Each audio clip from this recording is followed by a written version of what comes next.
அமமுகவில் TTV தினகரனுடைய தளபதியாக இருந்த தென்மண்டல பொறுப்பாளராக இருந்த தேர்தல் பிரிவு செயலாளராக இருந்த அமமுகவினுடைய துணை பொதுச் செயலாளர் மாணிக்க ராஜா அவர்கள் அமமுகவிலிருந்து விலகி அவர் திமுகவில் இணைஞ்சிருக்கிறார். அவர் திமுகவில் இணைய போகிறார் அப்படின்ற செய்தி வரும்போதே தினகரன் அவர்கள் அவரை கட்சியை விட்டு நீக்கிட்டார். ஸோ அவர் விலகின்னு சொல்லலாம், இவர் நீக்கப்பட்ட பிறகு வந்தார் அப்படின்னும் சொல்லலாம். ஏன் அப்படின்னு காரணம் கேட்டீங்க அப்படின்னா, தினகரன் அவர்கள் 2 நாட்களுக்கு முன்பாக தான் தேசிய ஜனநாயக கூட்டணியில் இணைஞ்சார். தேசிய ஜனநாயக கூட்டணி அப்படின்னு சொல்கிறத விட அதிமுக பாஜக கூட்டணியில் இணைந்தார் அப்படின்னு சொல்லலாம். ஸோ அதற்கு எதிர்ப்பு தெரிவித்து தான் அவர் ஒரு போர்க்கொடி தூக்குனார்.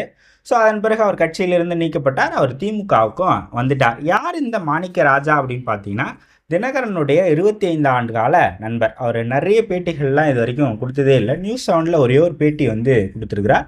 அது இல்லாமல் ஒரு பேட்டி அவங்களுடைய ஜமீன்தார் வம்சத்தை பற்றி ஒரு பேட்டி கொடுத்துருக்கிறார்.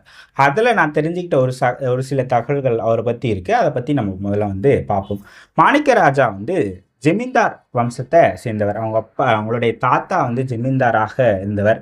கிட்டத்தட்ட ஒரு 16 ஊராட்சிகளை அவங்க நிர்வாகம் பண்ணிக்கிட்டு இருந்திருக்கிறாங்க. அவங்க ஆங்கிலேயர்களுக்கு டேக்ஸ் பே பண்ணுவாங்க. இது வருஷம் பே பண்ணுவாங்க. அது மாதிரி அவங்க தாத்தா ஜமீன்தாராக இருந்திருக்கிறார்.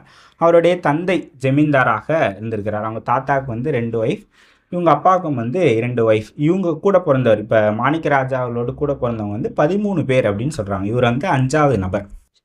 ஸோ அதன் பிறகு ஜமீன்தார் ஒழிப்பு சட்டம்லாம் வந்த பிறகு இவங்கக்கிட்ட இருந்து அதிகாரம் முதல்ல பறிக்கப்பட்டிருக்கு. அதன் பிறகு இவங்களுக்கு காம்பன்சேஷன் கொடுத்துட்டு வந்திருக்கிறாங்க. அதன் பிறகு அதுவும் நிறுத்தப்பட்டு இருக்குது. கிட்டத்தட்ட 4000 ஏக்கர் நிலம், இவங்களுடைய நிலம் அங்கே இருக்கக்கூடிய மக்களுக்கு இவங்க கொடுத்துருக்குறாங்க. இன்றளவும் கூட அந்த பகுதிகளில் ஒரு செல்வாக்கான நபராக அவங்க இருக்கிறாங்க. இன்றளவும் அவங்க குடும்பத்தார ராஜா, இவங்களெல்லாம் ராஜா அப்படின்ற அழைக்கிற பழக்கம் அந்த இடத்துல இருக்குது. இன்றைக்கும் அவங்க அந்த கயத்தாறு ஏரியாவில் ரொம்ப செல்வாக்காக தான் இருக்கிறாங்க. ஸோ அதன் பிறகு தான் இவங்க அப்பா அரசியலுக்கு வராங்க. காமராஜர் காலத்தில் காமராஜருக்கு ரொம்ப நெருக்கமாக பழகியிருக்கிறாங்க. முத்துராமலிங்க தேவர் அவர்களோடு நெருங்கி பழகிற வாய்ப்பு அவங்களுடைய அப்பாவுக்கு கிடச்சிருக்கு.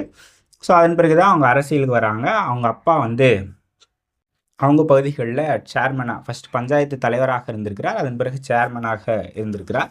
அதன் பிறகு இவருடைய அண்ணன் அங்கே சேர்மனாக இருந்திருக்கிறார். எல்லாமே அண்ணன் போஸ்ட் தான். இவரும் 5 முறை அங்கே கயத்தாறு யூனியனில் ஒன்றிய குழு தலைவராக 5 முறை தேர்ந்தெடுக்கப்பட்டிருக்கிறார். 5 முறையுமே அண்ணன் போஸ்டாக தான் அவர் தேர்ந்தெடுக்கப்பட்டிருக்கிறார். ஸோ இந்த மாதிரி அவருடைய அரசியல் இருந்துக்கிட்டே இருக்குது. அதிமுகலையும் அவர் தொடர்ச்சியாக பயணப்பட்டுக்கிட்டு வராரு. 2011 அவர் கோயில்பட்டிக்கான எம்எல்ஏ சீட்டை கேட்குறார். ஸோ அப்போ இவரை விட கடம்பூர் ராஜு அவர்களை அவங்க சூஸ் பண்ணுறாங்க. 2011, 16, 21 கடம்பூர் ராஜு தான் அதிமுக சார்பில் போட்டிட்டு வெற்றி பெற்றவர். ஸோ இவருக்கு என்னென்னா, அவர் பேசுகிறதுலேருந்து நமக்கு என்ன புரியுது அப்படின்னா, ஒரு ஸ்ட்ரெயிட் ஃபார்வர்டாக அந்த அம்மாவுக்கு ரொம்ப எப்படி சொல்கிறது, பவ்யமாகவோ ஜெயலலிதா அம்மாவுக்கு கொஞ்சம் நடக்காத ஒரு நபராக இருந்திருக்கிறார். அதுக்கு இவருக்கு சீட்டு கொடுக்காம இருக்கலாம். ஸோ இப்படி அறியப்பட்ட நபராகத்தான் மாணிக்க ராஜா அவர்கள் இருக்கிறார். தினகரன் அவர்கள் கட்சி தொடங்கிய பிறகு அவர் அதிமுகவிலிருந்து விலகி அமமுகவுக்கு வராரு. அதுக்கு கடம்பூர் ராஜுவோடு இருந்த பகை காரணமாக இருக்கலாம், பகை இல்லை முரண் எதுவும் வேணுமானாலும் காரணமாக இருக்கலாம். ப்ளஸ் தினகரன் அவர்கள் இவருக்கு நீண்ட கால நண்பர் அப்படின்றத இவரே நிறைய பேட்டிகளில் சொல்லியிருக்காரு. ஸோ ஒரு 25 ஆண்டு கால நட்பு அவங்க 2 குடும்பத்துக்குமே குடும்ப நண்பர்னே அவர் சொல்லுவார். ஸோ அந்த அளவுக்கு ஒரு குடும்ப நட்பு அவங்களுக்குள்ள இருந்திருக்கு. ஸோ அதன் பிறகு தான் அவர் கட்சிக்கு வராரு. அமமுகவில் முதல்ல அவருக்கு அமைப்பு செயலாளர் பதவி தான் கொடுக்கப்பட்டது. ஸோ அதன் பிறகு தென்மண்டல பொறுப்பாளராக போடுறாங்க. அதன் பிறகு தேர்தல் பிரிவு செயலாளராக போடுறாங்க. அதன் பிறகு இப்போ அமமுகவில் ஒரு கடைசியாக வகித்த பதவி அப்படின்றது துணை பொதுச் செயலாளராக இருந்தது. ஸோ அது ப்ளஸ் தென்மண்டல பொறுப்பாளராகவும் இருந்தார். விருதுநகர் டு கன்னியாகுமரி வரைக்கும் இருக்கக்கூடிய தென் மாவட்டங்களுக்கு இவர் தான் பொறுப்பாளராக இருந்தார்.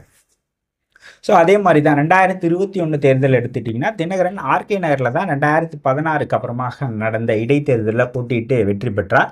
ஆனால் அவர் 2021 தேர்தலில் கோயில்பட்டியில் தான் நின்னார். ஏன்னா இவங்க குடும்பத்துக்கு இருக்கக்கூடிய தனிப்பட்ட செல்வாக்கு, அந்த கயத்தாறு ஒன்றியத்தில் இருக்கக்கூடிய இவங்களுக்கான செல்வாக்கு, ஸோ அது நம்ம மற்ற தொகுதிகள்லாம் பார்த்துக்கிட்டா இங்கே வந்து மாணிக்கராஜா நமக்கான வேலைகளை பார்த்துப்பார் அப்படின்ற ஒரு நம்பிக்கையில் இவர் தான் ஃபோர்ஸ் பண்ணி கூப்பிட்டு வந்து கோயில்பட்டியில் நிற்க வச்சு இருக்கிறார். ஸோ அந்தளவுக்கு மிக நெருக்கமாக டிடிவி தினகரனுக்கு இருந்தவர். 2024 என்டிஏவோட அலைன்ஸ் வைக்கும் போதும் அவர் வந்து தினகரனோடு தான் பயணித்தார். அண்மையில் ஜனவரி 5 செயற்குழு பொதுக்குழு வந்து நடைபெற்றது. அது வரைக்குமே கட்சியோடு தான் பயணிச்சுக்கிட்டு இருந்தார். இப்போ என்டிஏ அலைன்ஸ்ன்னு சொல்கிறத விட அதிமுகவோடு மீண்டும் அமமுக கூட்டணி வச்சுதான் எதிர்ப்பு தெரிவித்து அவர் வந்து கட்சியிலிருந்து விலகி இருக்கிறார். ஸோ அவருடைய முடிவை நீங்கள் எப்படி பார்க்குறீங்க அப்படின்றத கமெண்ட் செக்ஷனில் சொல்லுங்கள். இவருடைய வெளியேற்றம் இல்லை இவர் கட்சியிலிருந்து வெளியே போனது தினகரனுக்கு ஒரு பாதிப்பாக இருக்குமா? நிறைய நபர்கள் போயிருக்கிறாங்க தினகரனோடு ஆதரவாளர்களாக இருந்து.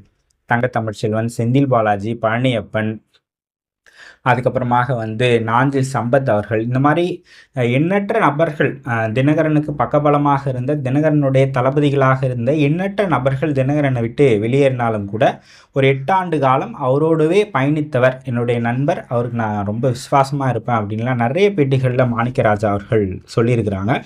ஸோ இவருக்கு இப்போ வெளியே போனதுக்கு காரணம் என்னவாக இருக்கும் அப்படின்னா, இவர் இந்த முறை கோயில்பட்டி சீட்டை வந்து எதிர்பார்த்து இருப்பார். இந்த மாதிரி நம்ம கோயில்பட்டியில் நின்று வெற்றி பெறலாம் அப்படின்னு நினச்சிருப்பார். ஸோ அதிமுகவுடைய கூட்டணி வச்சதால் கடம்பூர் ராஜு கடந்த தேர்தலில் ரொம்ப கடுமையான விமர்சனங்களை முன் வச்சிருக்கிறார். ஏற்கனவே அவங்க 2 பேருக்கும் ஆகாது. ஏன்னா இவரை ஃபிவர் பண்ணாமல் கடம்பூர் ராஜுக்கு சீட்டு கொடுத்த ஒரு பகைமுரணும் இருக்கும். ஸோ இப்போ அமமுக அதிமுக கூட்டணி வச்சதால் இப்போ எப்படியுமே கடம்பூர் ராஜையை தாண்டி இவருக்கு வந்து சீட்டு கொடுக்க மாட்டாங்க. அப்போ அந்த கோயில்பட்டி தொகுதி வந்து அமமுகவுக்கு ஒதுக்கப்படாது, அதிமுகவுக்கு தான் ஒதுக்கப்படும். ஸோ இந்த வாட்டி நம்மளுக்கு வந்து சீட்டு இருக்காது அப்படின்ற ஒரு இதில் அவர் வந்து இருந்திருப்பார். அப்போ திமுக ஆஃபர் பண்ணியிருப்பாங்க. சரி திமுகவில் இணைகிறாங்க அப்படின்னா நிறைய பேச்சுவார்த்தைகள் மூலமாக தான் இணைஞ்சிருப்பாங்க. ஸோ இவர் என்ன டிமாண்ட் வச்சுருப்பாருன்னா இந்த மாதிரி சீட்டு வந்து எனக்கு வேணும் அப்படின்னு சொல்லியிருப்பார். ஸோ அதை ஏற்றுக்கிட்டு தான் இந்த வாட்டி அவங்களுக்கு வந்து